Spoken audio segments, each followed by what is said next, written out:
السلام عليكم ورحمة الله. السلام عليكم ورحمة الله. Dan 4 hal yang menjaminkan banyak rizki, bukan memudahkan rizki. Tolong Bapak Ibu hafal, 4 hal bukan menjaminkan rizki, bukan memudahkan rizki, tidak. 4 hal mendatangkan rizki kemari. Dan 4 hal bukan Allah kasih kemudahan berarti kita berjalan mencari rizki Allah kasih, tidak. Bukan dikasih kemudahan, tapi di mana saja kita ada, posisi kita di mana saja, Allah datangkan rizki kepada kita. Yang pertama, qiyamul lail, salat malam. Yang kedua, berbanyak istighfar waktu sahur. Kalau anda tidak salat malam, jangan tinggalkan istighfar waktu sahur. Waktu sahur kapan? Kira-kira 30 minit sebelum azan. Disitulah Allah sendiri memuji. Allah bangga dan senang terhadap orang yang sahur. Sampai ulama berkata, tidak ada ibadah yang terbaik di waktu sahur selain istighfar. Jadi boleh baca Quran, boleh salat malam, boleh zikir, boleh apapun, tapi yang terbaik istighfar. Fokus hanya istighfar. Astaghfirullah wa atubu ilaih, termasuk istighfar Allahumma anta rabbi la ilaha illa ant, yang Bapak Ibu tahu sayyidul istighfar, yang terutama, yang paling luar biasa. Allahumma anta rabbi la ilaha illa anta khalaqtani wa ana abduka wa ana ala ahdika wa wa'dika mastata'at a'udzu bika min syarri ma sana'at abu'u laka bi ni'matika alayya wa abu'u bi dhanbi faghfirli fa innahu la yaghfiru dzunuba. Ya Allah, kalau kita fahami doa ini luar biasa. Oleh karena itu kata Rasulullah, barang siapa yang membaca sayyidul istighfar kemudian di malam hari dengan keyakinan dia meninggal habis baca istighfar, masuk surga. Masuk surga. Berarti ini salah satu doa yang menjaminkan dengan mudah masuk surga.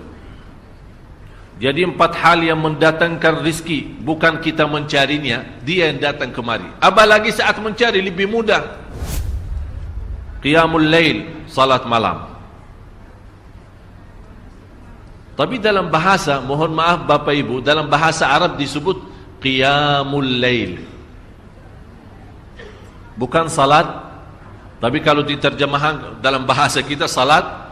Tapi kenapa di situ qiyamul lail diberikan qiyamul lail, qiyam artinya berdiri, berarti lama.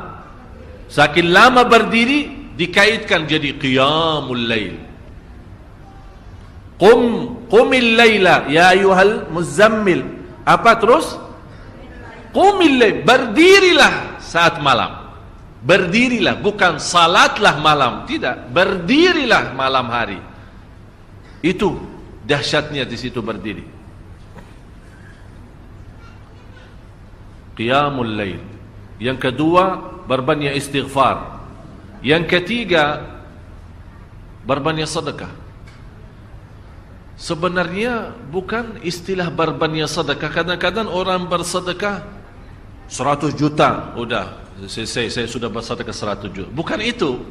Bukan yang dimaksud berbanyak sedekah itu dari sisi uang itu banyak atau sedikit, bukan. Yang dimaksud rahasia sedekah, ta'ahudus sedekah, istiqamah bersedekah. Istiqamah itu tidak menjadi masalah besar maupun kecil. Itu tidak menjadi masalah, karena bagi Allah tidak ada artinya besar maupun kecil. Kita tidak memberikan kepada Allah karena Allah Maha Kaya. Tapi rahasia sedekah itu kita terus menerus sedekah, siang pagi malam, siang pagi malam, pagi besok terus, minggu depan, tidak pernah berhenti. Setiap ada kesempatan selalu kita membawa sedekah. Itu namanya ta'ahudus sedekah. Ta'ahud kalau dalam bahasa sebuah janjian, seolah-olah kita ada kontrak kerjasama antara diri dengan apa? Dengan sedekah. Itu kata ta'ahud, ahad, berjanjian. Saya berjanji, seolah-olah ada berjanjian antara kita dalam sedekah. Jadi tidak boleh terlepas dari berjanjian, seolah-olah kita menghormati berjanjian. Bagaimana menghormati? Kita terus kerjasama. Kita beri, Allah ganti berkah sedekah. Kita beri lagi, Allah ganti masih terus. Kita beri, masih Allah terus ganti. Itulah dahsyatnya sedekah. Jadi Bapak Ibu, jangan nunggu hari tertentu, bulan tertentu, malam tertentu kita bersedekah. Jangan. Setiap kita merasa ada berita baik, ada berita maupun ada berita buruk yang menyakiti perasaan kita, di rumah tangga kita, anak kita, suami kita, istri kita, apapun, langsung segera sedekah. Disitulah rahasianya.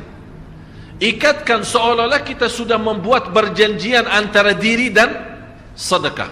Dalam segala hal, hal senang maupun hal tidak, hal bahagia maupun hal sedih, hal bangga maupun hal lagi menghadapi kesusahan, kesulitan, selalu sehat dan sakit. Terus yang keempat, zikir, berzikir pagi hari dan sore hari.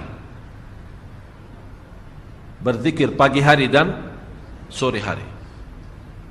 Ini 4 hal Bapak Ibu. Berdiri malam hari, itu yang namanya tahajud, banjanya atau lamanya berdiri. Berbanyak istighfar waktu sahur. Yang ketiga, berbanyak sedekah. Sudah Bapak Ibu mengerti? Jadi istilah berbanyak sedekah bukan artinya harus banyak dari jumlah hitungannya, tidak.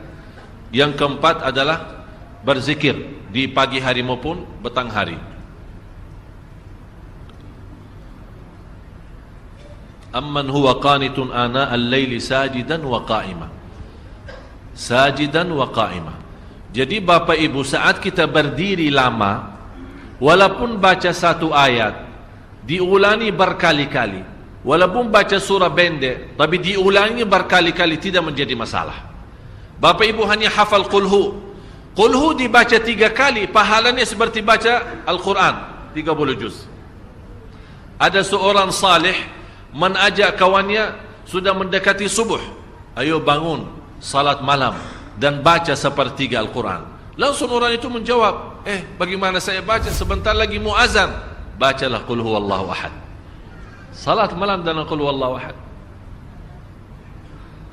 Jadi Bapak Ibu, yang saya harap, jangan susah fikir, ya Allah saya mau baca apaan. Tak usah susah fikir. Baca dan nikmati, yang penting nikmati bacaan. Walaupun qul huwallahu ahad setiap hari. Kalau kita pusing baca, Allah tidak akan pusing mendengar. Malah Allah paling senang mendengar bisikan bacaan dan bisikan doa kita malam hari. Allah paling senang mendengar bisikan doa munajat kita malam hari. Itu luar biasa.